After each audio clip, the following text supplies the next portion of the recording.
I am going to be here for a while. Well, a short while. And I wanted to talk about listening because, as you know, my favorite book at the moment that I'm reading and taking my time with is I'll Show the True Name. And I finally got to the part that I really, really wanted to get to, which is the Sunay part. Sunay? Maybe Sunay? Why? I'm Indian. I should be able to pronounce it properly. I don't know why. Let me go to the contents page. It, the art of listening, okay, because it talks about Japji Sahib, Guru Nanak Dev Ji's Japji Sahib.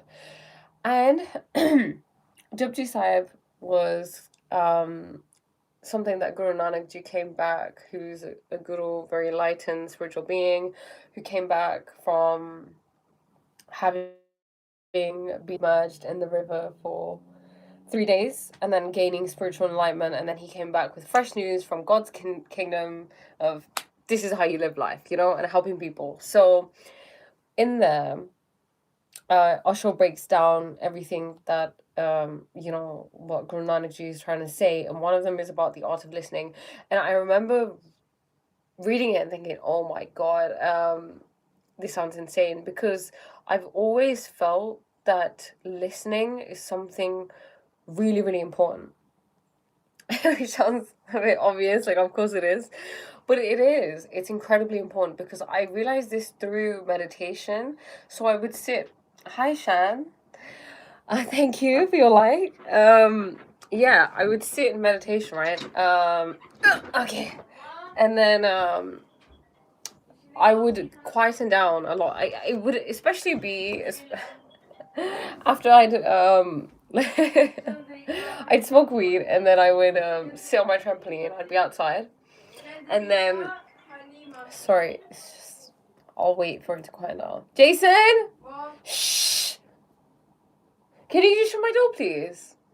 Are you home? Yeah. It's okay. So yeah, I would get into these meditative states. I would just really calm, quieten down. And what I realized what happens when you smoke weed is, you get into two kind of states that I used to get into. So I either quieten down completely and I'm able to tune in with the silence perfectly, or what happens is that I have thoughts and I go really, really deep into those thoughts. But that can be split up into two. So it'd be, I can think in absolute incredible depth about certain things, or I'm ruminating, I'm thinking too much. It really depends on the kind of mind state that you are in. And I think that applies to most things in life. For example, when you're eating food, how much that food helps you depends on the state in which you're in. If you eat food and you're angry, which you never should do, it it takes on the energy of the anger that you are feeling, and then you are consuming that. Does that make sense?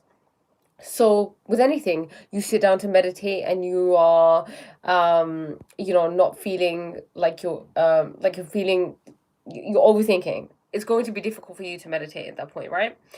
So yeah, when I used to lie there and just quieten down, I'm not trying to meditate. There is no effort happening. I'm just doing nothing, because meditation isn't about doing anything. It's about being in as an effortless state as one can be. I am from England. I'm Indian, if you're getting confused. But yes, meditation is all about effortlessness. So, you know how we have thoughts and we understand that thoughts are the cause of our suffering, right? I don't know if you guys have ever read Don't Believe Everything You Think. It's a really, really good book. मेरे दोस्त तुम कैसे हो? हम अच्छे हैं, Greg. आप कैसे हो? Swimming is good for meditation. Oh, wow. Interesting. Never heard that before. But it makes sense.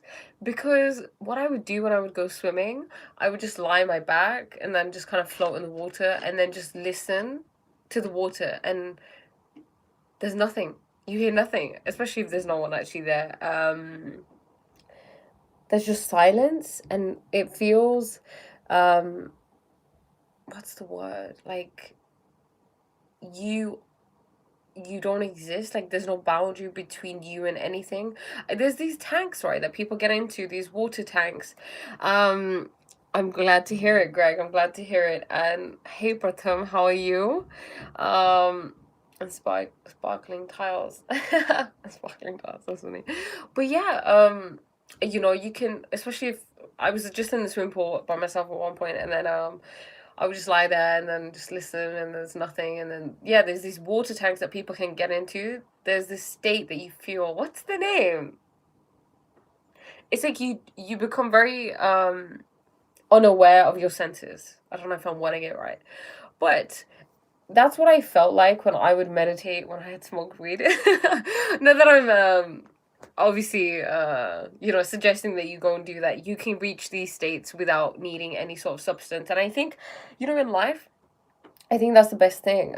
Of course, even for example, psychedelics, things like magic mushrooms, they can really help you see different things and access different states of expanded consciousness, but they are not necessary. They're just there to you want to see my watch? Okay, there you go. Hi. um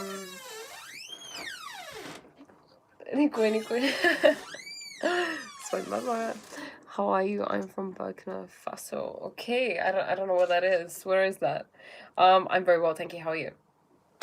But yeah, things like psychedelics, they really help you reach expanded states of consciousness, and they show you the reality of life.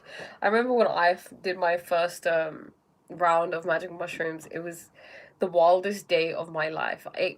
Everything, you don't have to, I mean, to be honest, everything. Who is at the door? Pratham.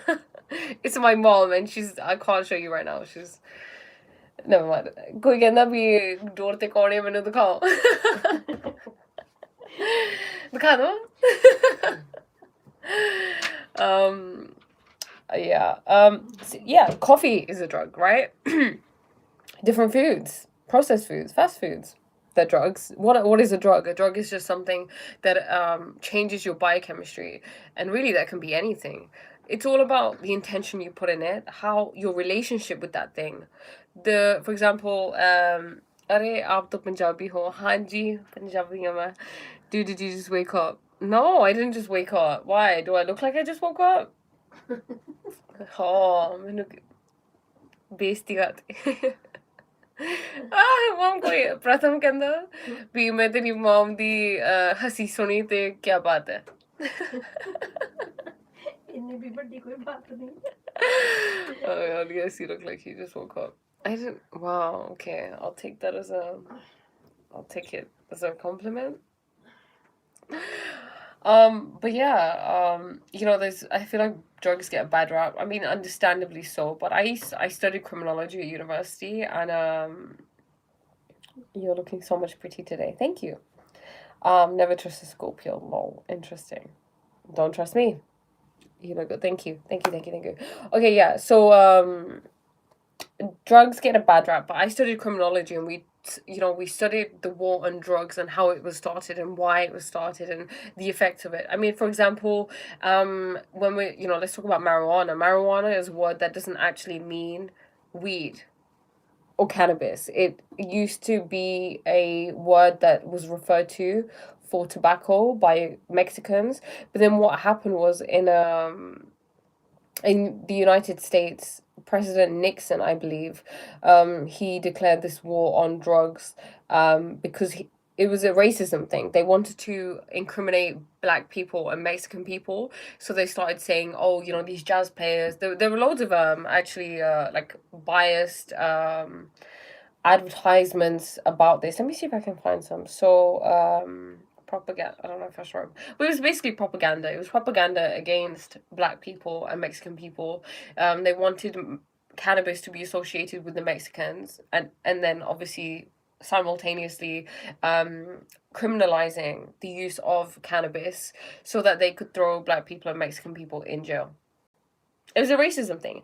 And then with psychedelics, things like LSD, mushroom. I mean, actually, I don't know about LSD, but I know psilocybin, which is magic mushrooms, and other psychedelics, they criminalized them because what was happening was that there was this this boom of people using psychedelics and then not wanting to go to war, right? Because at this time it was some war was happening with Vietnam, and many people didn't want to go because they were taking psychedelics and they were learning about the truth of life. And the last thing that was on their mind was, let's pack up, let's get some guns, let's get some uh weapons, and let's go bomb people. Let me just see. Oh, I didn't wear that much makeup. I just wore maybe lipstick. I think it's probably come off because I ate. Yeah, I just went to the temple. Maybe I look tired. I don't know. My eyes do feel kind of tired now you mention it. Professor David, not amazing psychopharmacologist. You look way more different from people. Okay, मैंने पंजाबी कुड़ी बड़ी सोहनी लगी लगदी है. Just put the. Do I? How'd you met? Is it? Yeah, nice dress up for you. Nice there. Thank you. Balkan Walia. You want to buy my phone? Okay, how much? 5K? Okay. Mom, do please. Thank you. Good to hear you're still going to the temple. I am, yeah. Greg, the man. He doesn't. I don't know. I don't know what happened. Like, I just don't pay him any attention, and he doesn't pay me any attention anymore, which is absolutely brilliant. I think it's because he saw me walking with someone who also goes to the temple, who happened to be a male, and then I think he just got like a huge shock, like, what? And then I would see him at the temple, and he just looks really sad. So my prayers go out to him. God bless him. 5,000 rupees. I don't know about that. I need my phone. I'm using, so I have two phones because my old phone I just use for my content, and then I can just, this is my just normal phone. Why do you want it?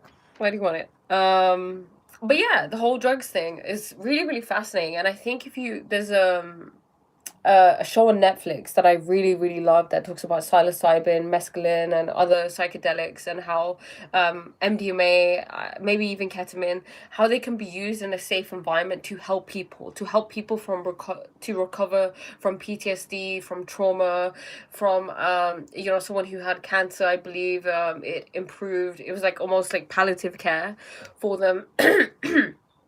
They can be incredibly useful. And think about it, look, everything that is mainstream, okay, everything that the government says is not good or should be banned or whatever, don't listen, okay? The norm is something that should be questioned at all times. If someone is telling you, like, general culture is telling you, oh, this is okay, this isn't okay, the opposite tends to be true.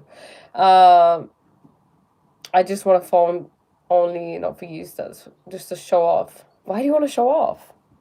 Why do you want other people's validation? Let's explore this. What do you feel like you're lacking? Am I married? No, I'm not married. Yeah, honestly, the war on drugs was just something that really fascinated me. With me, yeah. Okay, so let me tell you something. But the safe environment is the most important thing. I had shrooms trip when I was younger, and it was horrendous. It took me a long time to process it. Yes, Greg, I'm so glad you brought that up. A safe environment, being with people that are you feel safe around, maybe someone who's taken it before, really, really helps. Because Greg, like yourself, I took it in an environment where, so it was on top of a hill. I like to be in nature when I take it. So I had taken it once, and then we decided to take it again. So my sister and a friend who was kind of like well versed in taking mushrooms, and it happened to be a very busy area. It was a very windy, cold day. We were just wrapped up in a blanket, lying on the grass. It was really difficult because I was tripping so hard, and there were just so many people. There was so much noise. You become very self-conscious. So I think if you ever decide to take it, make sure it's a safe environment. Make sure you're with someone who is who knows about mushrooms, has taken them before, maybe multiple times, has had good trips. Just set it up to be a nice place, like a nice container. Maybe have some good music, have some food next to you, water next to you. Make sure that you're not going to be disturbed. You have the whole day, because it's like a whole process where you have to just allow yourself time to see it through. And just someone who can reassure you, I guess. It can be scary if someone's never taken them before, but the thing is, it can provide you with the most amazing experience. But look, at the end of the day, it's not something you have to do either. So, Phoenix Caliber, thank you so much. Takes one to know one, right? Even though I don't like iPhone, I like Android most because of features. Okay, that's why I don't do drugs. Okay, what are your thoughts on getting high on weed? Okay. What are my thoughts on getting high on weed? I used to smoke weed. I used to be an avid smoker of weed, and I only just stopped in March. Uh, it was something that I would do daily. It was something that I realized that I wanted to stop, and I just couldn't. And my mom used to say to me, because my mom knew, and then she would say, you're a coach, you're doing all these things, but here you are just smoking weed, like, basically questioning my integrity. And it would make me feel some type of way. I'd be like, oh, it's true, I'm here. But that's also human nature, right? As a coach, I don't have to be right, like, way as in, like, at the top as an enlightened, amazing, perfect human being. I just have to be one step ahead of the person I'm coaching, because that's what can be helpful for some people, right? But yeah, like, she was making me question my integrity, but even in myself, regardless of that, I knew that it was something that I had to stop, because it was something that was affecting my health. I would become really aware of my lungs and how it would feel in my lungs, and they would be wheezy, and just I didn't like the paranoia that came with it. I didn't like the shame, the guilt that came with it. I always felt like, for example, you can smell it, right? If you go out, you can smell it. If you walk past someone who's just smoked weed, you can smell it. So um it was embarrassing a little bit, especially, I guess, being from the Indian community as well, like them seeing. To be honest, look, all of those things are irrelevant. It just wasn't doing. It wasn't working for me, because my relationship with it was not great. I was abusing it, and it's something that is sacred, that you can learn a lot from. It has taught me a lot. I guess it's really contributed to why I think the way that I do, I guess, to some extent as well. um Seeing life, understanding different things, it did help, but I was abusing it, and I wanted to stop, and I eventually did stop this year. So I think, with anything, what is your relationship with that thing like? Are you abusing it? um what state are you in? Are you using it as an emotional, like, pacifier? Because that's what it was for me. It would be an emotional pacifier. um do you remember the things you saw and felt when you took shrooms? Yes, Greg, I do. Okay, sorry. Okay, it was sacred geometry is what I could see, because sacred geometry is actually what life, like, consciousness and life looks like, right? A little bit. So yeah, it was sacred geometry. So it was shapes. I don't know if you've ever seen one of those trippy music videos um that literally have been made by people who have to take drugs, because you can't imagine those things, surely, come on, without having taken some sort of, like, hallucinogenic drug. But yeah, it was, everything was just like forming. It was like almost like sound and frequencies, because that's what I would like, sound and frequencies translate into sacred geometry. I don't know if you guys have ever seen, there's this machine where they put sand on it, and then they play different sounds on the machine.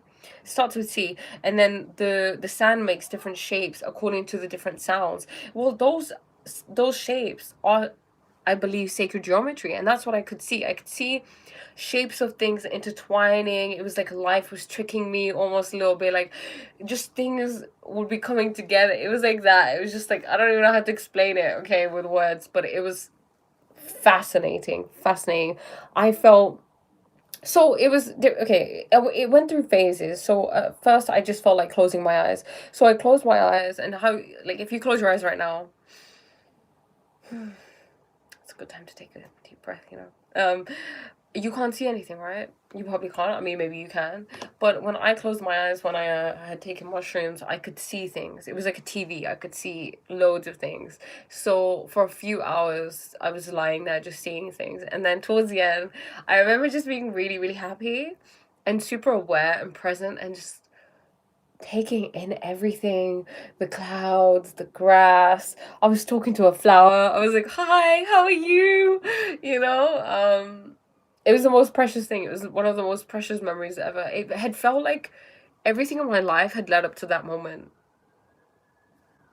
It was a huge, I don't know, it was crazy. It was good. Do you remember? Do you remember what you saw? It was sharp and bright. Would you do it throughout the day or just at night? I would do it. It depends. I mean, some days I would. It kind of varied because when I was at uni, it would sometimes be if I had a day off, it would start during the day. Maybe before breakfast, have some, then have breakfast. Breakfast is the best, and then kind of just continue throughout the day. Sometimes it would start after work, if it was after work or after I've done some work or whatever. But usually in the afternoon. Recently it would be like in the afternoon that I would do it. Sometimes in the morning if I wanted to spoil myself. I do not want to sell my phone. Actually, you know what? No, but you're not paying enough for it.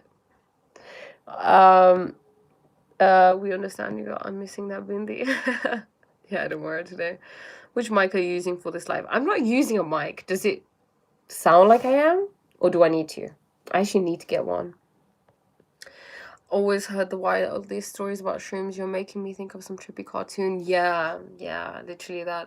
But with mushrooms, you have to be careful because it's about your state of mind. How strong are you? How resilient are you? Are you one of those people who gets really scared very easily? You have to have a strong sense, like a strong sense about yourself almost. Because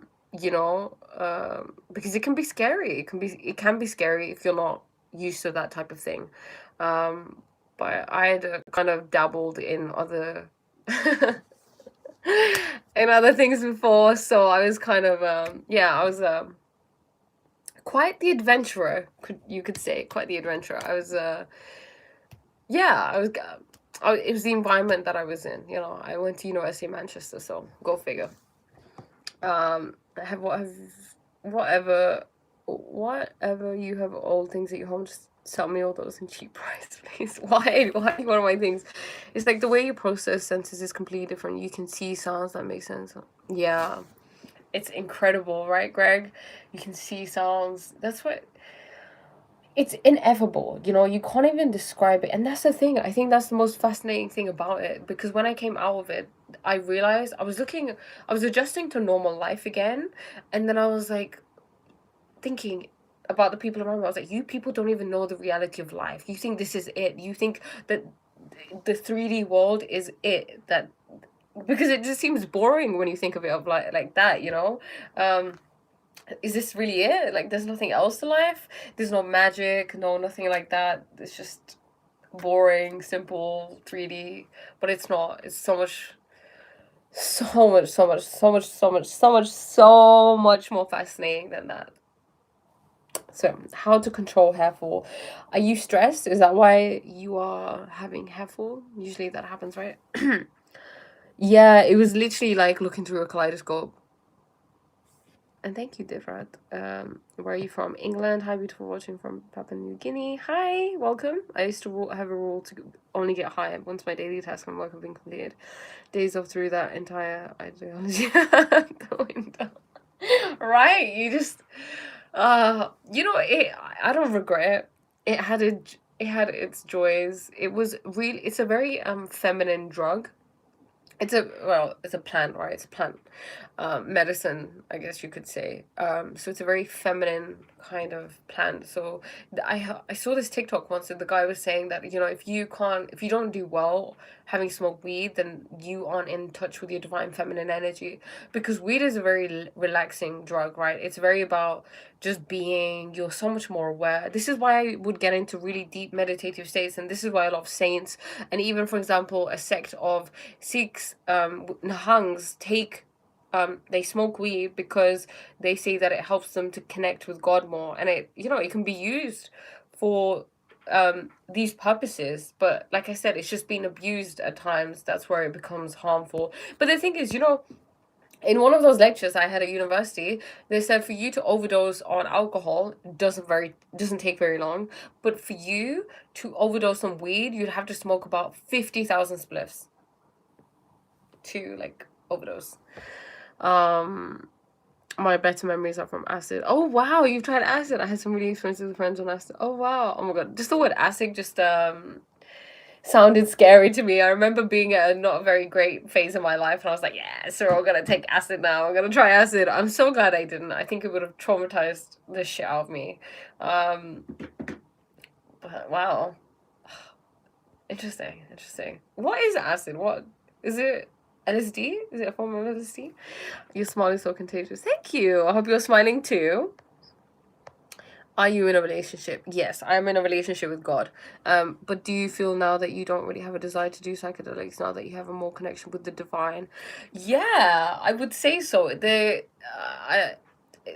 not really, because I can access those okay, it wouldn't be as intense as it was on mushrooms, but it's kind of the same. It doesn't have to be the same, you know. I guess it's just like the further I go into my like meditative practice, maybe I could. But yeah, I don't feel the need to take any sort of drug now to get to that point. Hey Sandeep, do you visit India? I do. I was in India just a month ago, a month and a half. I just got back in July, the end of July. My ex-girlfriend was Indian and I used to look down on me for smoking weed until she tried it and then she wanted to do it every night. Ironically, she started as I was stopping. Bless her. It's like I said, in life, anything can be good or bad, like beneficial and not so beneficial, depending on you. It's not the thing. For example, things like social media. Social media is amazing for some people, right? Social media, not so great for some people. It's about you. It's not the tool. Everything outside of you is a tool. Books. I could use a book to read, to gain knowledge and, to embody the wisdom I've learned from the book. Or I can just use the book to throw it at people's heads. Does that make the book bad? If I'm using it to hurt people? Not really. It's just me. I'm the common denominator in all of this. And that's the thing. Most people don't want to take responsibility for themselves, so they just blame the thing outside of them. It's you. It's this thing. It's that thing. It's the drug. I mean, for example, this whole war on drugs. What are you doing? You're taking people who clearly have issues, who cannot self-soothe themselves, and then you are putting them into prison because they've taken this drug that they use to self-soothe themselves, and then you think that that's going to help them. But it's not. But then the whole prison system is a whole like completely different thing anyway. So it's it's a business, Jesus is the way, the truth, the life. Okay, nice. It is about moderation. I'm from England. May I ask which religion you follow? Are you Sikh? I don't.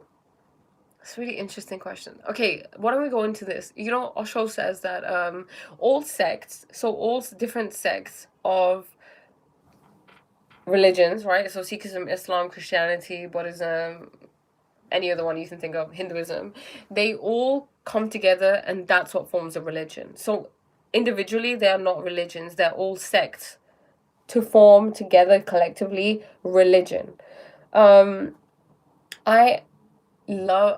I recently found that I connect to Sikhism a lot. I don't know. It's not that I sought it out, but it kind of just came to me. And for me, I think it just depends what you define as religion, because I think the word religion itself can be a little bit scary.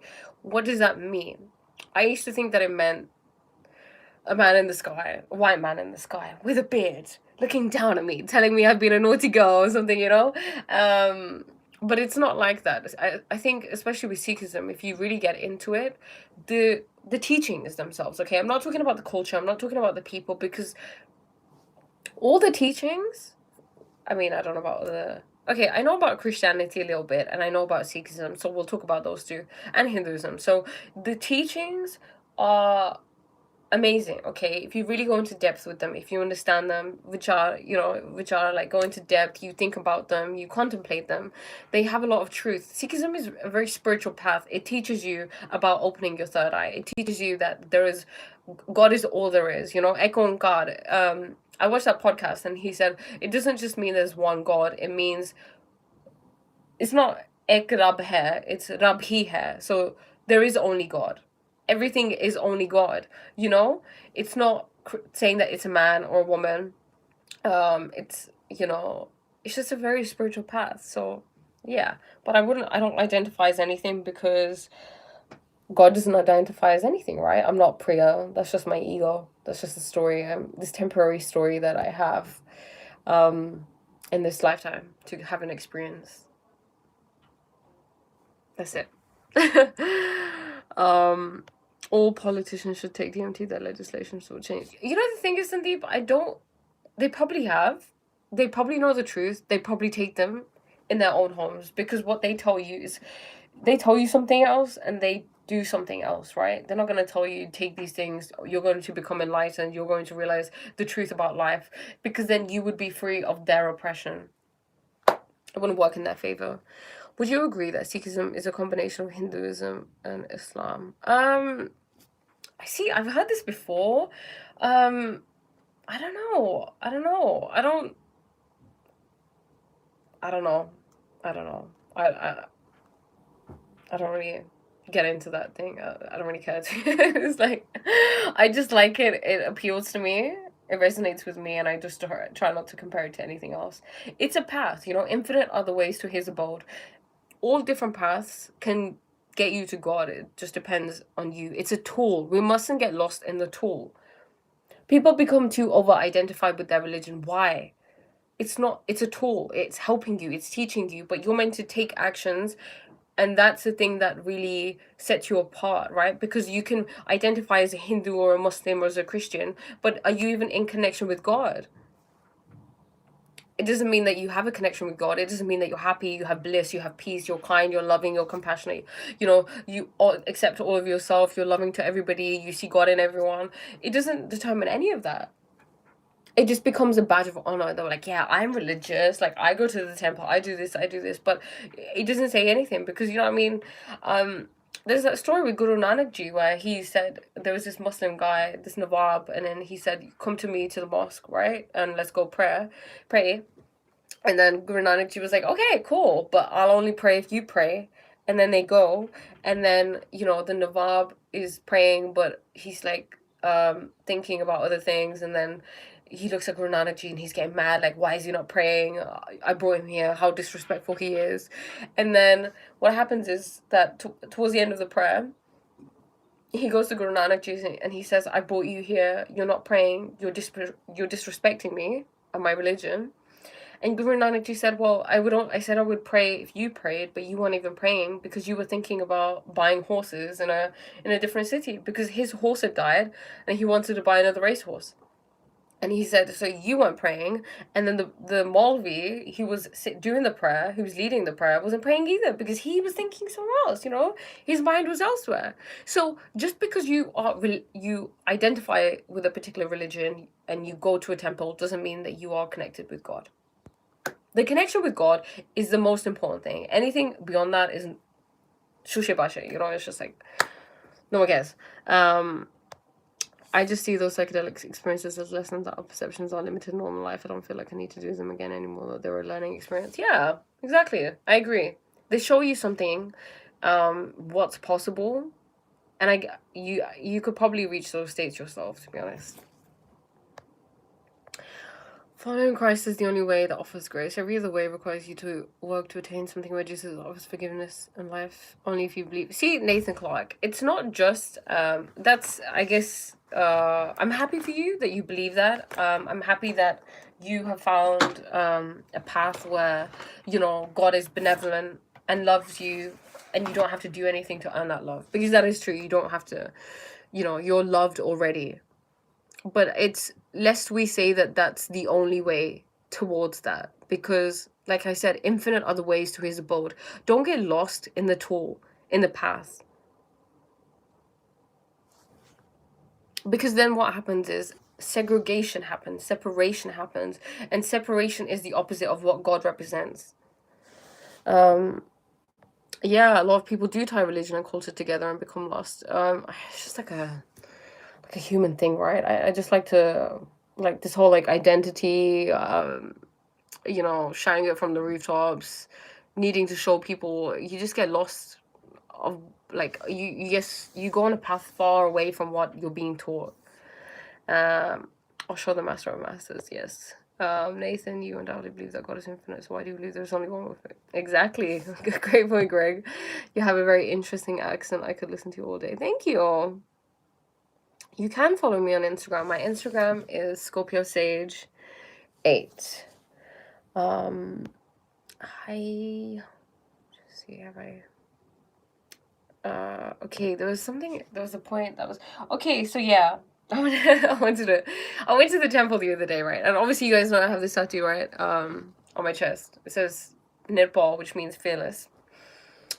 So the temple is somewhere I go often, right? And all these there tend to be older people there often. So I'm usually one of the like few young people that go there. So they see me and I guess they're like, oh wow, they make assumptions about me because I go there often. They're like, oh, what a good girl she is, and she sits there and she listens and she stays for the whole time. So they've made this assumption about me. And then I was like I was walking in the corridor from the bathroom, and there's another lady there, like one of the ladies that I say hello to, and then she was like, Aki Lakaya, like what do you have in your chest? And she's like, oh, this is Nirpal. And then she was like, basically saying something along the lines of, oh, you sit in there and you come across holy or you act holy or some shit like that. But here you are getting tats on your chest. I was like, oh my god, okay. It was pretty amusing to be honest, but in my mind, I was thinking, honey, I'm not good. There's this whole thing of human beings where we label people, we put them in boxes. Oh, you go to the temple, you must be like this, or you must be like this. But let's come away from that, okay? This whole like good and bad thing is absolute nonsense. No one is wholly good and no one is wholly bad, okay? We are human beings that have shadows, right? We do things that aren't always perfect, but what is perfection anyway? What is it? We all have vices. We are everything. And I just remember thinking that I don't care if you think like what you think of me. I mean, to be honest, I'd rather you not think of me as someone who's like a good girl, because I'm not, I don't want to put myself in a box where I limit myself.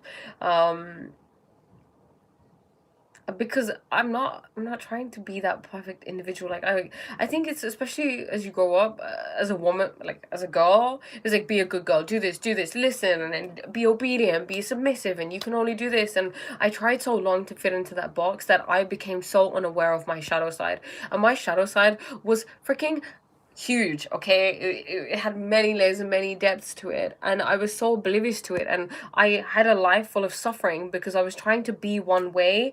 And oh no, my phone might die. Should I put it on charge? But then it just feels weird. I don't want to break the charger. What should I do? I'll figure something out. But yeah, I just don't want to fit into that box. And then also there's this video that my mom was showing me about this fakir. So fakirs tend to be like enlightened individuals, very enlightened individuals who have a direct connection with God. Obviously we're all connected to God, but how strong that connection is varies depending on how much you connect to yourself and how dedicated you are to, I guess, God, and like devoted to yourself and your just a relationship with yourself. Do you have a relationship with yourself or not? And then fakirs tend to have a very strong relationship with themselves, which is essentially a strong relationship with God, and that means that they have rid themselves of an ego. So caring about what other people think is all to do with your ego, okay? Because the ego wants to be liked, the ego wants to be validated. And that's one of the things I realized about myself when I started going to the Gurdwara. I started getting respect from people. My mom respected me more. People in the Godwater respected me more, you know, and I'd never had that kind of respect before. I'm someone who came from, oh, okay, I used to smoke weed, I used to drink, I used to go clubbing, I used to do all these things, and there was so much shame in that. To then go to not doing those things, feeling good about myself for not doing those things, and then getting respect from that. And that was validating my new spiritual ego that I had developed of like, I'm someone who goes to the temple now. I'm someone who gets respected. I don't smoke weed. I don't drink. I don't go clubbing. I don't, you know? But I feel like now, you know, I'm getting to the stage where I'm trying to get past that and just be like, if they respect me, they respect me. If they don't, I don't really, I could care less. I don't want to be respected by them, you know? It's like, it's not a desire there anymore. And there was a desire there. It was subconscious. It wasn't consciously like, I just felt good when they did it, you know? So that says everything because your ego, look, you want to get rid of your ego, but when you feel good when someone compliments you, that's your ego getting happy. That's validation, right? That's, yeah, I'm really happy now. People are complimenting me. Oh, I don't like it when people insult me, but okay, that's your ego too. I like to have close friends like oh, cute. Thoughts are not the cause of suffering. Identification with thoughts is, yeah, that makes sense. Identification and I guess being lost in them in terms of like rumination, because thoughts themselves are like clouds, right? They just appear from nowhere and they disappear when you pay attention to them, which is actually something I wanted to talk about. The more, okay, so you know how thoughts and identifying with them is the cause of suffering? Well, there are people who can get to points where they're rid of thoughts, right? But how does that happen? I realized when I was in meditation, it happens when you pay attention, because when you pay attention to a thought, so you're being aware, your meditation doesn't even have to be like you're making space. You can just be aware. You're aware there's a thought coming, you're watching it. That thought disappears very, very quickly when you're aware. So if you're constantly aware, every thought that comes just disappears faster and faster and faster. Therefore, you achieve a state of space, of emptiness, a lack of thoughts. So you don't need to try to consciously stop them from coming in. You just have to notice them. That is the magic pill, the magic power, the magic trick.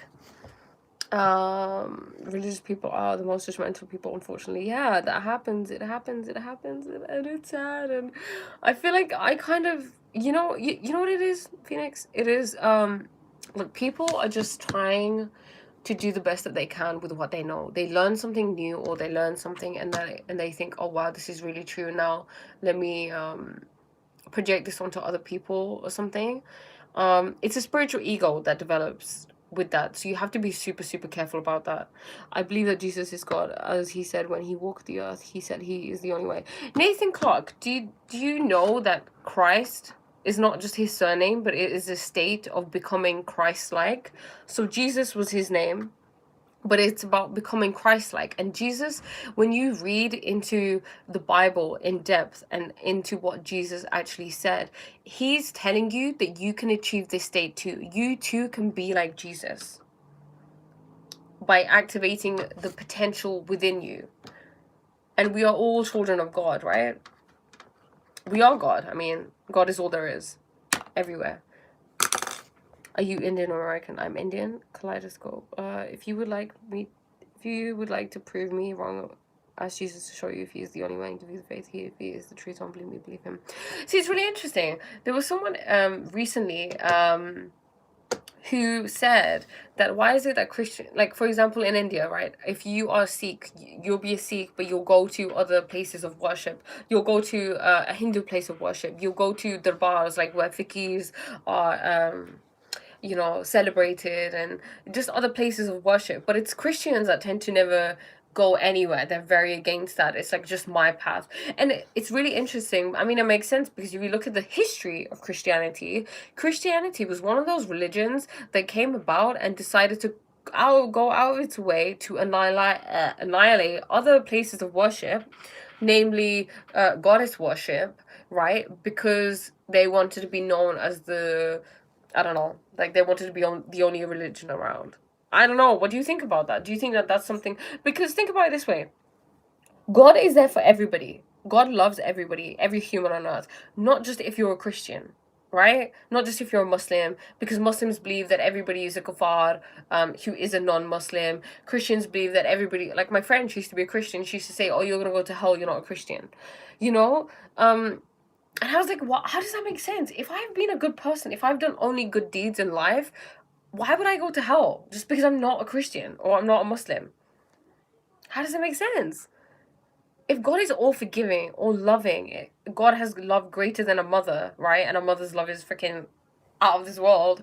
She will forgive anything and anyone, and then how is it that God would have human qualities and be like, no, I wanted you all to be Christian and you weren't, and so now you're gonna go burn in a little this little thing that I've made for you, okay? Burn, burn. Think about it. Think about it. Let's be great friends. Let's. What is happening? Just join. Welcome. Jesus Christ is King. Okay. Do you know Hindi? हम हिंदी थोड़ी थोड़ी जानते हैं. हम बोल भी लेते हैं. पर हमारा हाथ थोड़ा थोड़ा थोड़ा जो तंग है हिंदी में. पंजाबी हम बोल लेते हैं. Sorry if you already answered. I disconnected. When's your birthday, fellow Scorpio? It's the 8th of November. I'm sorry, Christians, but when you actually understand the Bible, worship being God, Jesus, God is a massive contradiction. You know what it is? There are different levels to people in these paths. There is a person who goes to church who maybe reads a little bit of the Bible, maybe reads a lot of the Bible, but their level of understanding will be different to someone who's been initiated into the church, someone who works in the church, someone above that, you see? So most people have a very limited understanding of their religion. They don't go into depths of it. They don't have that deep understanding where you look in between the lines, where you read, you know? And this is crazy what you just said, young lady. What is crazy? We cannot live up to the power that God beholds. We have all fallen short of his glory. Repent and believe in God. The good news. That sounds like Buddhism. No, this is not what Jesus taught. What are you doing with that tar in your hand? Oh, Stan. Sorry, yeah, I'm trying to figure out time to like sorry. Okay. A good time to put my phone on charge because.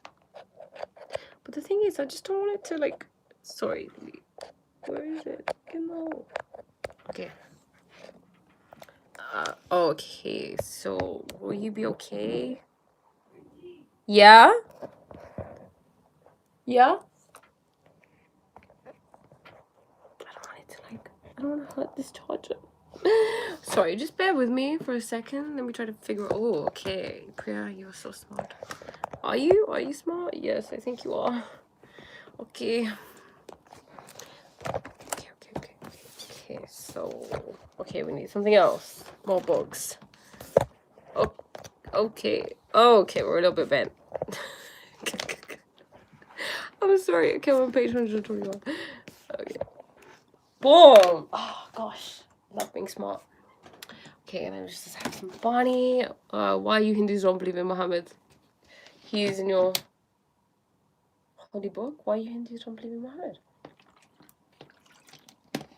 Muhammad is in Hindu scriptures, is he?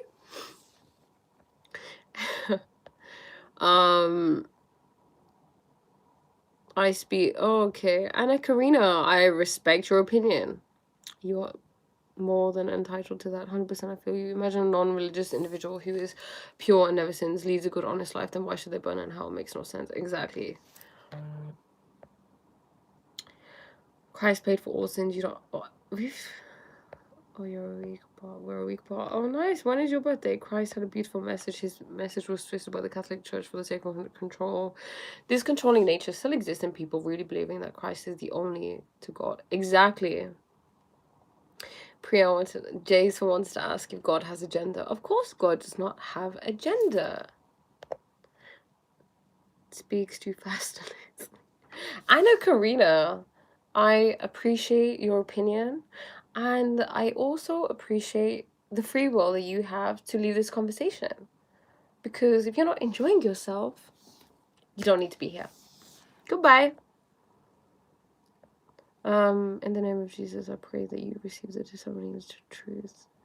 I love you.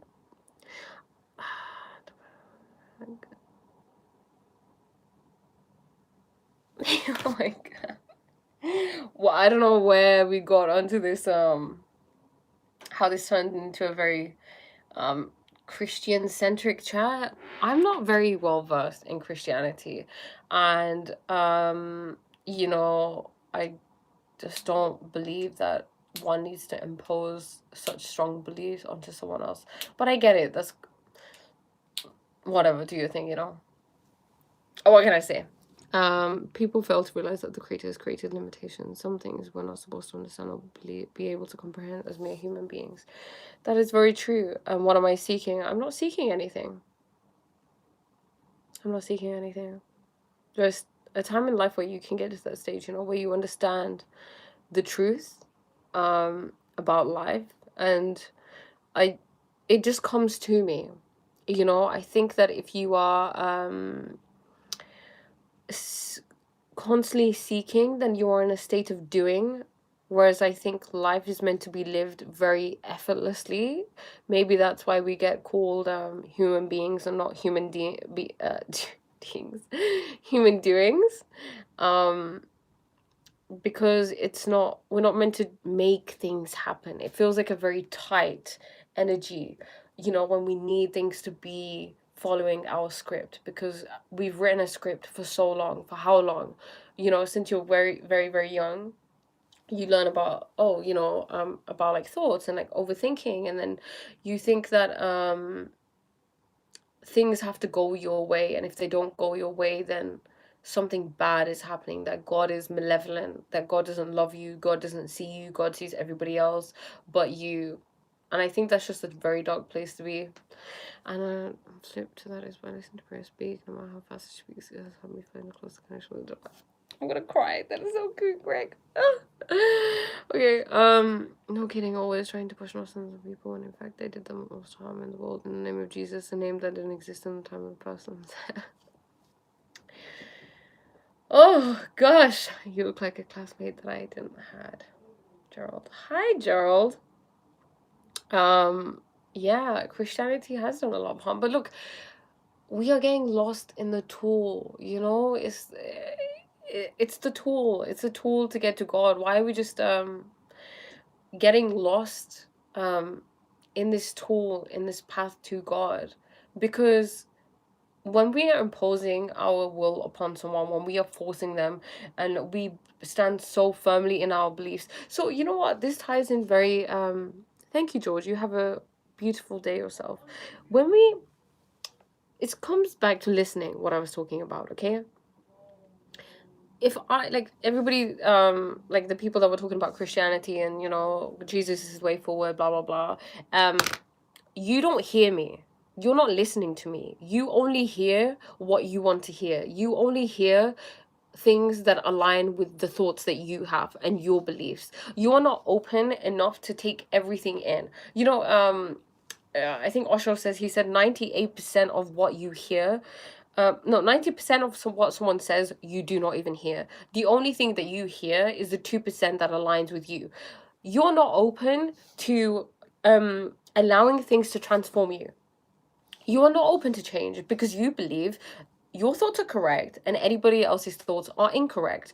In life, it is important to be able to listen to everybody, you know, and maybe this is also something that I can work on, right? Because I should be able to sit here and listen to you and talk about Christianity and be like, okay, cool, which I do, you know, I respect your beliefs and your thoughts, and I'm open to thinking in a different way. And that is the height of intelligence. If I just sit here and say, no, only my way is the best way, I know everything, that is me being in my ego. And it's me being so silly because I'm just a mere human being. I don't know everything yet. You know, you know? I don't, maybe I never will. Maybe I'm not meant to, you know, but how can you change? How can you evolve? If you're just like my way or the highway, why would you ever read a book? Why would you ever have a conversation with anybody? Why would you ever watch like something educational? You know, why would you go to an institute to become educated ever again if you just believe that you know everything? You know, you have to be open. Open-mindedness is the height of intelligence. There is nothing that is fact. all the time. New facts are coming up, right, about things that we didn't know. Like, for example, in science or in other things. Oh, okay, this is true now. Oh, okay, this is true now. Oh, we just made a new discovery about this. We just made a new discovery about this. You know? Okay, sorry, let me just sort this out. Okay. I know nothing of God, I only know of the divine internal aspect within. Love that. That is God, right? But you don't have to label it as that. That's okay. Hi, how are you? I'm very good, thank you. How are you? What country you are? England. You look so great, thank you. I don't think any form of religion is connected to God. Too many religions and too many rules. God is unconditional love. I get that. I completely get that because I was there. And you know, like I said, it's the people that take the teachings and twist them and make them into their own thing, because we don't hear, we don't listen, we only hear what we hear through our lens of thoughts, of experiences, of socialization. Okay, me and like I'm having a conversation with you guys, every one of you will have a different perception of me because you hear differently. There's some things that you are not listening to because you're like, oh, okay, that doesn't agree with me. It doesn't align with my thoughts, completely different, not going to listen to you. Just go straight over your head. Some things I'm saying that you may agree with, and you're like, yeah, let's love this. And some of you may be listening completely to everything that I'm saying. I don't know, you're open, but everybody's perception is different, especially based on their experiences. So the way that people express religion, I guess that's the thing. We see religion expressed through people, but it's not a direct reflection of religion itself, which I believe at the core is about unconditional love. I think it should be, right? Surely. If it isn't, it's okay. I mean, there was one thing I used to say. I used to say, what's the point of religion if you can just believe in unconditional love? If I can just think that you're God and I'm God and I respect you like God, you're revered by me, you're respected by me, you are honored by me, then what is the point of religion? There is no need. I guess religion is just one of those things sometimes that helps people. It's a tool. It is nothing but a tool. What is God? Please explain. For me, God is all that is. God is just the divine, eternal, infinite presence that pervades existence. That's it. It's consciousness. It's awareness, right? Man, please don't smile like that. I'm a Sigma male. Hi, I'm God League. Welcome. Don't believe in anything. Apne gurdware vich jaake langar kha sikri? Sikri? Your facial expressions are killing me. I love you too, God is spirit. Yeah. God is spirit.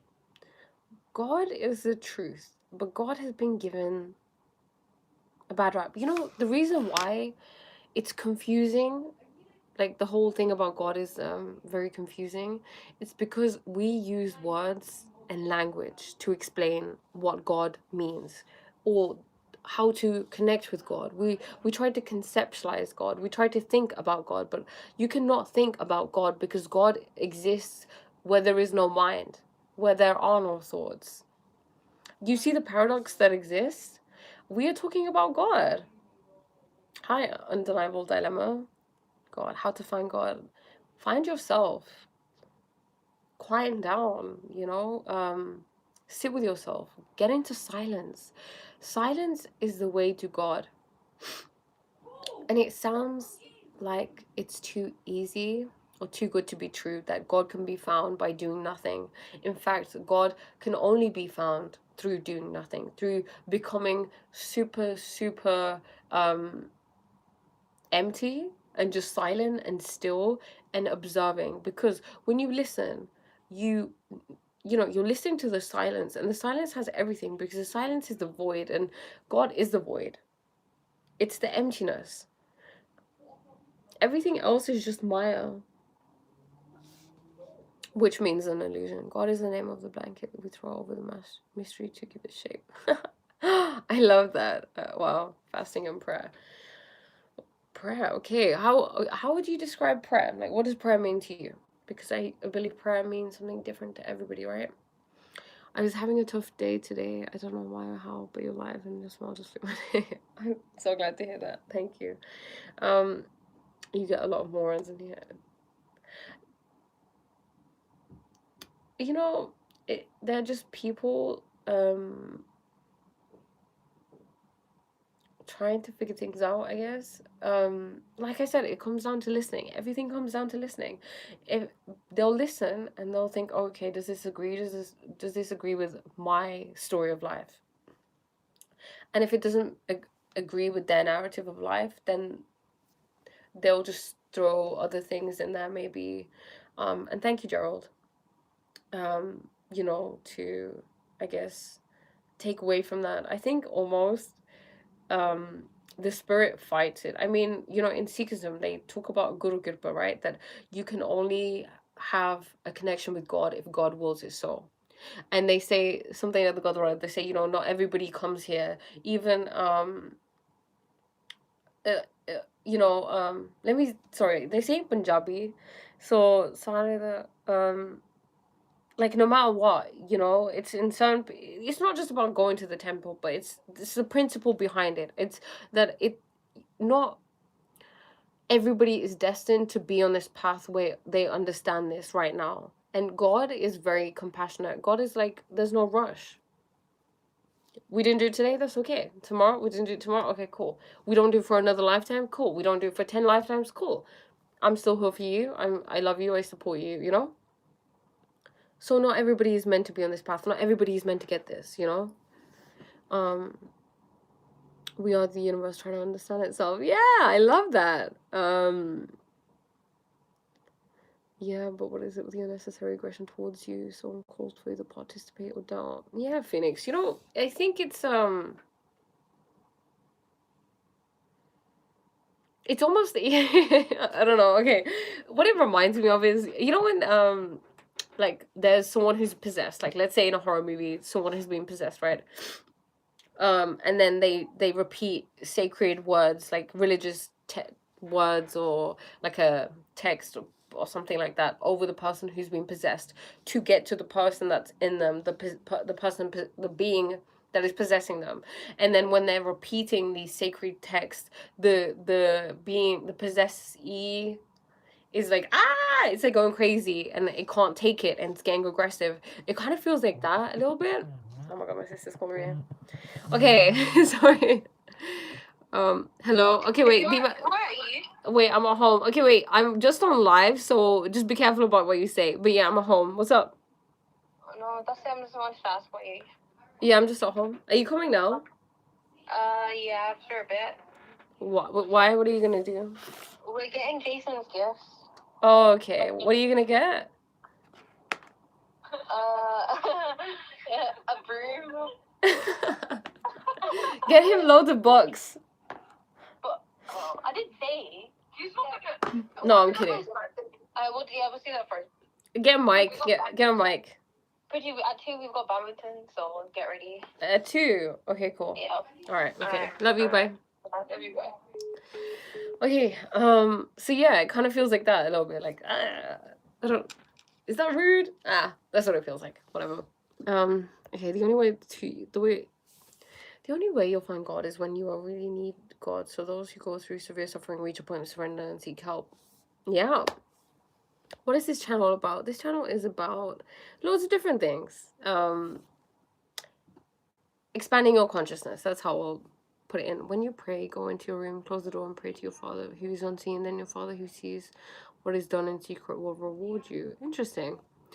Your English is very good and you're very beautiful. Thank you. Where you belong? I belong to God. Every soul is with God. If their thought heart is leaning towards doing evil, they're cut from the rose bush at the end of the day. Interesting. Thank you, Gerald. I love the curtain behind. Thank you. It's a tapestry. It's my sister's. Let's perform exorcisms together. Oh god, yes. Why not? Do I want to? Maybe this is me speaking on here. Is me performing exorcisms, because you know, judging the way some people are getting mad. Maybe it is. Prayer is the thing where even Andrew Tate feels below someone. God, I pray to God now. I want to meet you in real life at least once. Yeah, when in Sikhism they talk a lot about that God is the master and that you are the servant, and this is because this is the only kind of dynamic where you lose the ego, right? Because the ego never wants to be the servant. The ego always thinks that it's the master. So I would, when my mom told me about this, she would say, no, God is the master and we're the servants and we're nothing. And I would look at her and say, "Oh, how dare you believe this stuff, I'm not like that. I'm special, I'm valuable, I'm like this." But I didn't get at what she was trying to get to. It's very like nuanced and complex, and you have to really take time to understand and contemplate what it means, because we are not our ego, and it's ridding us of our ego so that we can become one with God, because that is the thing that stands in the way between you and God. You look Indian. It's because I am Indian. Hi sister, I'm Tamil Nadu. You are Tamil Nadu, okay? Um, is it Jason's birthday? It isn't Jason's birthday. Greg, you know what we're doing. So it's really cute actually. My sisters had this idea of like Secret Santa, but it's not Christmas yet. So we have decided that every month we are going to start doing a Secret Santa type thing where we get each other gifts. So we give out pieces of paper and then you see who you have and then you get that person a gift and you do it monthly. It's like I don't know, it's like a cute little thing that we're doing now. Where are you from? From the universe. No, I'm kidding. From the beyond. From Hyderabad. Nice. You look Indian. Is that? It's because I am Indian. You don't need to rid of thoughts. You need to can't control thoughts, just observe them and don't identify with them. Beautifully put, CJ. I'm ready to lose my ego to you. Does that make you a god? Well, everything is God, right? So if you lose your ego, then it's, for example, I don't know if you guys have heard of Bulleh Shah or any fakirs or anything, but what they used to do was they used to have a guru and they would devote themselves to that guru and they would see that guru as God. And recently I was thinking about this. If you have a lover, right? Let's say you find, because God is described as the beloved, but let's say I'm in a relationship with someone, a romantic relationship with someone, and I see them as God, right? And I treat them like that. And there's no space for ego in a relationship, right? So you get to a point where you lose your ego, you have unconditional love, acceptance, then you become one with God, because through devotion, through loving someone so purely, you can attain God. Because what happens, you become like God, who is, pardon me, who is egoless, who has unconditional love, who has compassion, empathy, there's a oneness, there's not a separation. So through devotion to things, like it could be you're really devoted to music or dance or any creative endeavor or a person, you can attain God, okay. God is spirit, we cannot relate him without Holy Spirit. Curry mommy, interesting. Greetings from Ireland. Hi, thank you. So yeah, I truly believe that if you can get to that point where you can show everybody unconditional love and you can just love people like that, you will know God. Because look, if we have, or we want a relationship with God, but that relationship has nothing to do with love or selflessness or acceptance, and there is a separation, then why would you want a relationship with God like that? We want a relationship with God. Our soul yearns for that. That's why we're always seeking. That's why we're searching for something, right?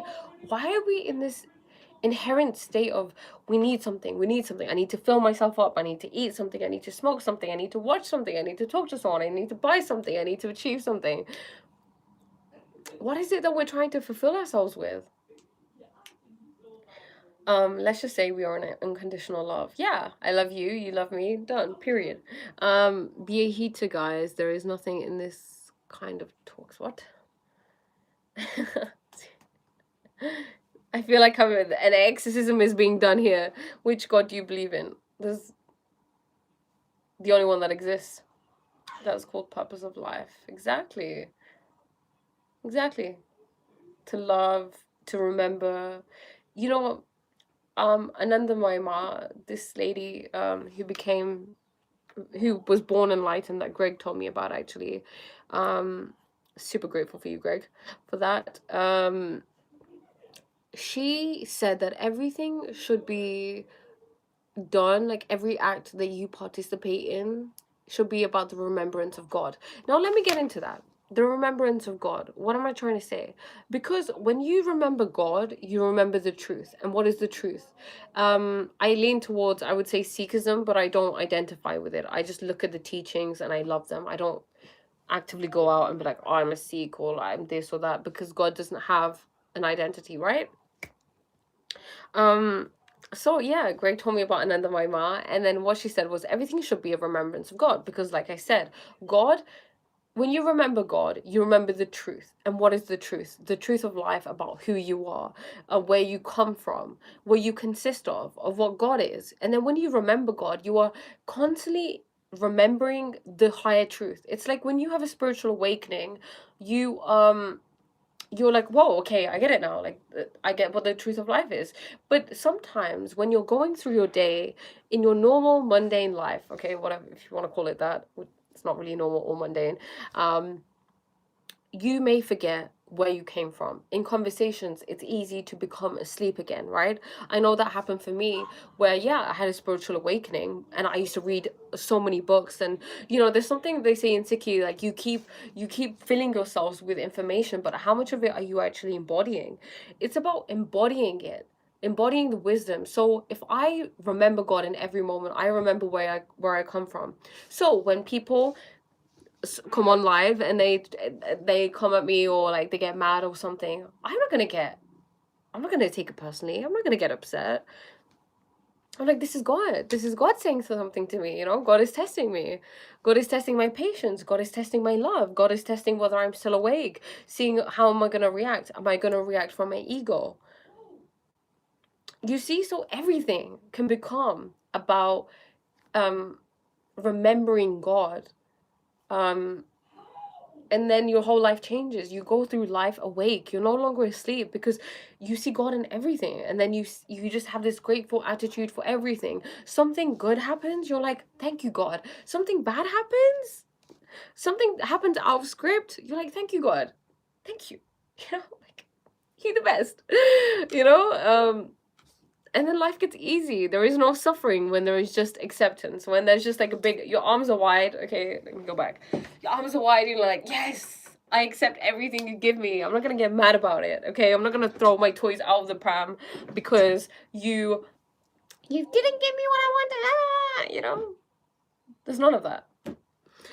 Can you put a post before you come live? I mean, like, I will be live at 6:30 like that. Oh, okay, I can try. I'll put like in between this time or something. I will be live tomorrow as well, so I'll be live around I mean my time, I don't know what, I'm GMT, so I'm not sure what your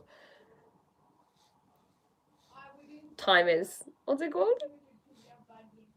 Your time. No, just call it that. Time zone, that's it, time zone. But yeah, maybe around this time. Why do you think humans need God? I think that's a really interesting question.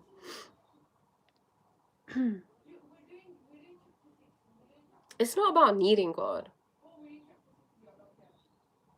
It's about connecting to who you really are. Remembering who you really are. And then living life through that. Because the truth is important in life. Because imagine a life lived that was not in alignment with the truth. Surely it was a waste, right?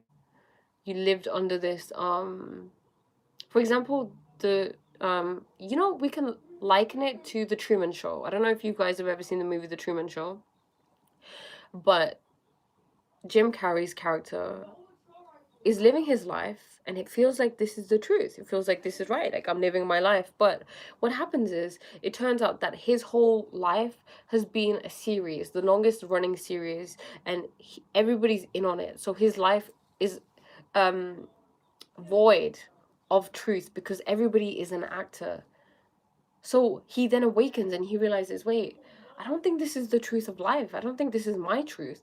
Weird things are happening. And then he realizes what the truth is. The truth is that he's been on a TV series all his life. That all these people are actors. Everybody's in on it. It's like that. Us remembering God is us remembering the truth, us awakening from this sleep that we're in, this disillusionment that we have become so lost in. Just give me a moment, I'll be back.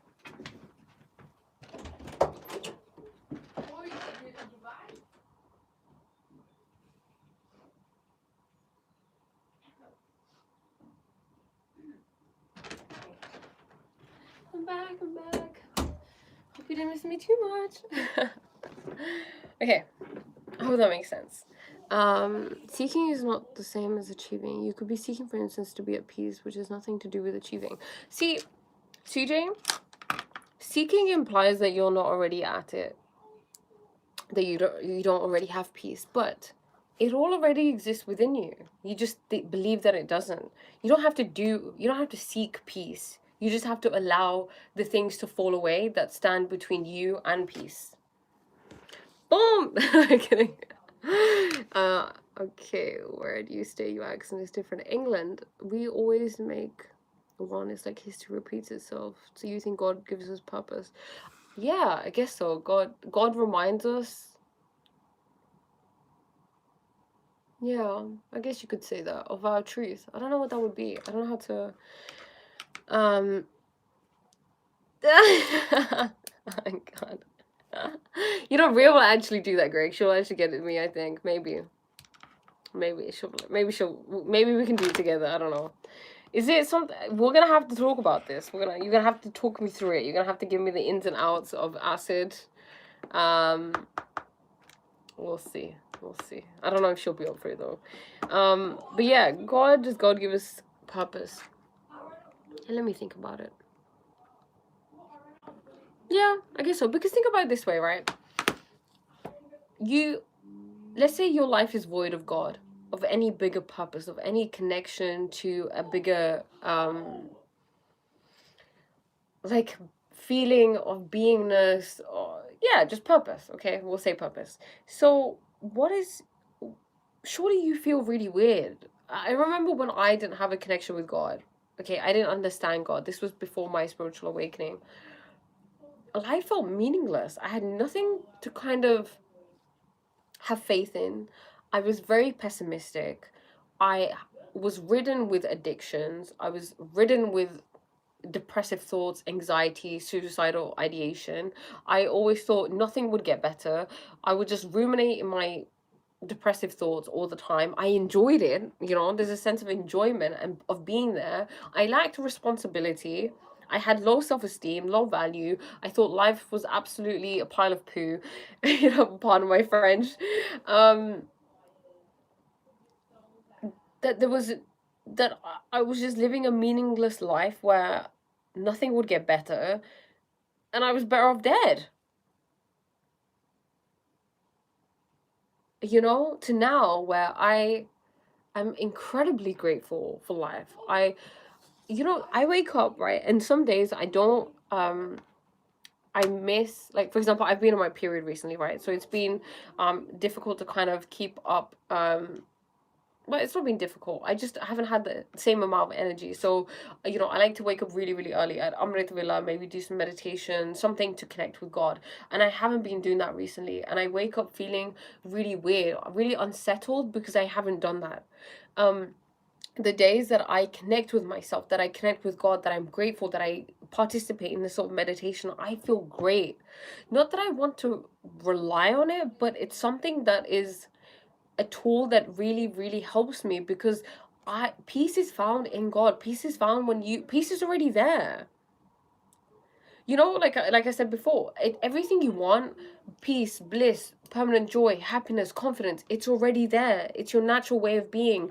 You just have barriers preventing you from connecting to that part of you. Thank you, Gerald. Do you think psychedelics started all this religious thinking? I mean, imagine a caveman thousands of years ago stumbling upon magic mushrooms. How do you think that would alter his mind? You know, there's literally a documentary on Netflix that talks about this, that talks about how obviously psychedelics are plants, right? They're natural, they just grow, and how you know, species like before Homo sapiens, or maybe Homo erectus, or beings our from our human species, they stumbled upon psychedelics, took them, and then that's how they evolved. Because um, things like magic mushrooms, I mean, you've probably seen it now, right? It's like mainstream information where people take different types of mushrooms and they understand that these things are really good for your health, for your brain health. You know, and it doesn't have to be you're taking large amounts. Microdosing is amazing. They're just natural things, you know. Lest we take natural things like that.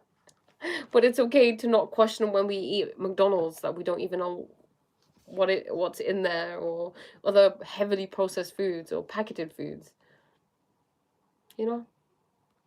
Or drink alcohol. Just as the sun shines and the light is given, so we exist as the creation from God. Love that. It's just funny that they come with such negative energy trying to burst your bubble. You know, Phoenix, I think it's maybe, well, it probably is because they have that, it's a reflection of them, right? They have that within them, and then they want to project that out. For example, this reminds me of something that happened yesterday, I believe, or the day before yesterday. So my mom was feeling stressed, right? And I think she kind of gets into these like stressful ruts of some sort, and then it becomes very overthinking, and then it's like, oh my god, there's so much negative energy in me, I need to get it out. It's you know, like, it's because of things outside of me that I feel like this. If things outside of me just change, then I would feel better. And then she came, and then she was having a conversation with me and my sister, and you know, she was just like putting things on us, and saying certain things, and some of them I understood, but when it got to the point where it became like disrespectful or mocking, I was like, this needs to end right now. I'm not available for this. I will not sit here and be the receiver of your projections. Because you look, negative energy is like, let's say it's a bag, right? You've got a bag full of trash, and you're just like carrying this trash, and you're like, oh my god, this bag of trash is getting really heavy, let me just throw it at someone so that they can have it now. But the thing is, it never actually disappears. You're throwing it, and you're throwing your negativity at other people, but the same amount still stays with you. So with me, I just have this wall around me where it just doesn't get to me. You know, you can try, but it's not going to get there. But I understand where it comes from. They're upset, they're confused, they're disillusioned, and then they think that this is the way forward. Okay. Beef Kaya Karpriya. Kyon. Do you think God is speaking to us through these psychedelics? You know, undeniable dilemma. Dilemma, sorry, I keep saying dilemma. God is speaking to us through everything. Me, so every single one of you is God speaking to me.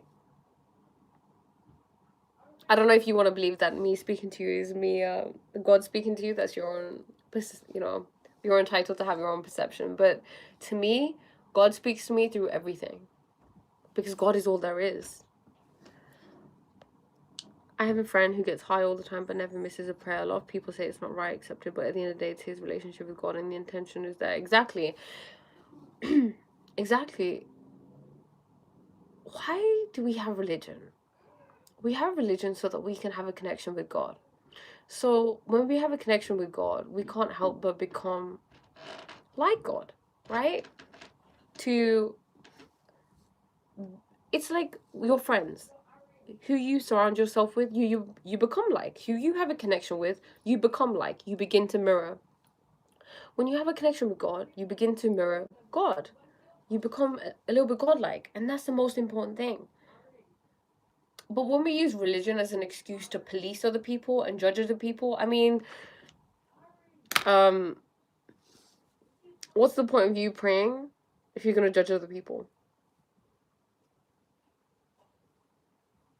You're losing the whole point of what God is. God is wholeness. The moment that you begin to judge other people, you begin to ignore their wholeness, okay? It's objectification. You diminish that being. And once you've done that, you've lost your connection with God. You know? The Messianic religions teach that God is some external power. Indian philosophies help people to learn and experience their divine self. God is inside of you. This externalization of God gives other people power and control over you. I know, Phoenix. No, I haven't lived in Canada or America. I think I'm just really impressionable with accents, and I think I watch a lot of American things, so I think I just picked it up. I don't know. It is what it is. Anger, doubts, and suspicions are shadow vibrations this week. Oh, okay. Tell me more, Janaid. Why? Is it because of the lunar eclipse? Then I say you're beautiful. Thank you, Brachi. God ने beef Khan तो मना नहीं किया मेरी जान. मैं actually मैं खा लेंदी हुंदी सी beef, पर मैं हुण meat छड़ दित्ता, so मैं meat नहीं हुण खांदी. Mycelium. Okay, so you're talking about let me see what you were saying. I get the shadow. Oh, mycelium, like the mycelium layer.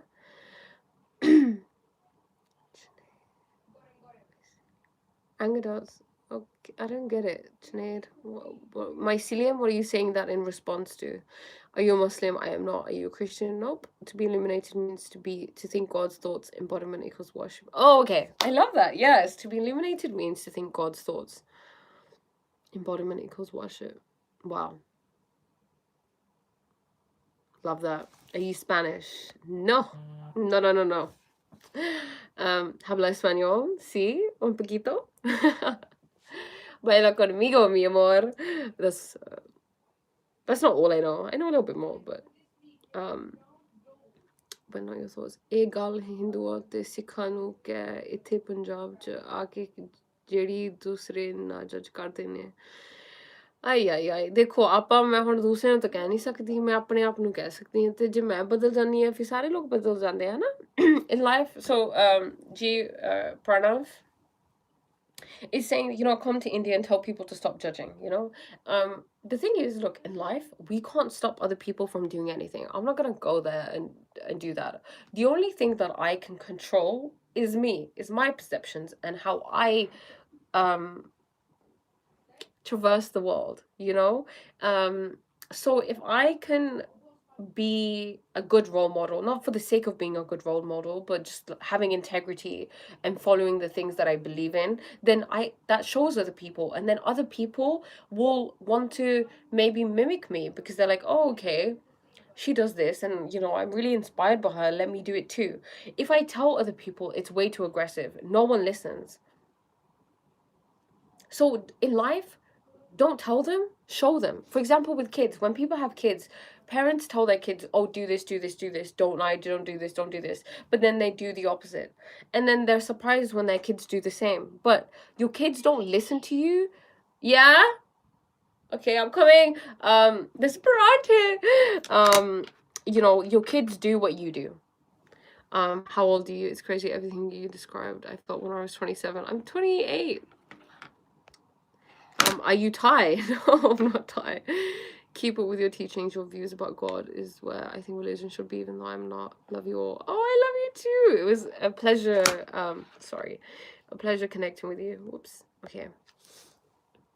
When you were talking about seeing every one of us as a message and divine karmic reflection of God, God is speaking to us through everyone and everything. Mycelium emotions, they connect us. I love it. Yes, mycelium layer, infinite intelligence.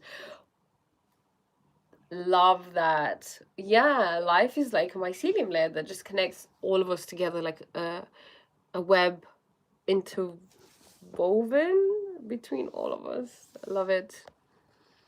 That's a major sin. Parantas are for Sundays. Not in my house. Parantas, I love my mother. Not only because she makes me paranta, but no. Hopefully they have potatoes in them. Okay, guys, I'm gonna go. Peace. Love you. Thank you as always for showing up. Thank you for participating. Yeah, okay. Bye. Bye-bye.